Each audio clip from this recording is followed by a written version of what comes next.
আমরা খবর পাচ্ছি যে প্রকৃত শ্রমিক যারা তারা কেউ নিজের বাড়ি পড়াবে না, এখানে তার জীবিকা। এটা তারাই বলছে যে স্যার বহিরাগতরা এসে করছে, তাদেরকে আপনারা বাধা দেন, আপনারা যখন বাধা দেবেন আমরা আপনাদের সঙ্গে আছি। কিন্তু এমনভাবে তারা মিশে আছে যে তাদেরকে সেগ্রিগেট করাটা একটু ডিফিকাল্ট হয়ে যাচ্ছে। কিন্তু যেহেতু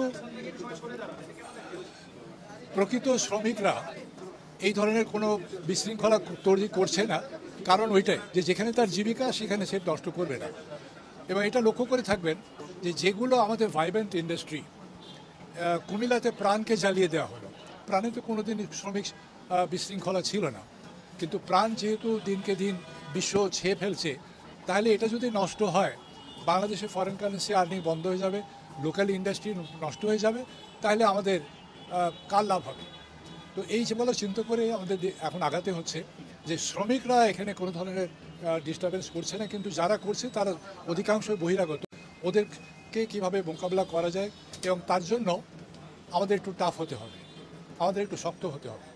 আমরা সবসময় মনে রেখেছি যে সরকার কোনো সময় তার নিজের নাগরিকের বিরুদ্ধে ফোর্স ব্যবহার করে না, এটা স্বাভাবিক, ফোর্স ব্যবহার করে না। কিন্তু আমাদের এখন একটা পরিস্থিতি এসে গেছে যে আমার ইন্ডাস্ট্রিকে বাঁচাতে গেলে, শ্রমিককে বাঁচাতে গেলে, দেশের অর্থনীতিকে বাঁচাতে গেলে কিছু সংখ্যকের বিরুদ্ধে পদক্ষেপ নিতে হবে, কঠোর পদক্ষেপ নিতে হবে।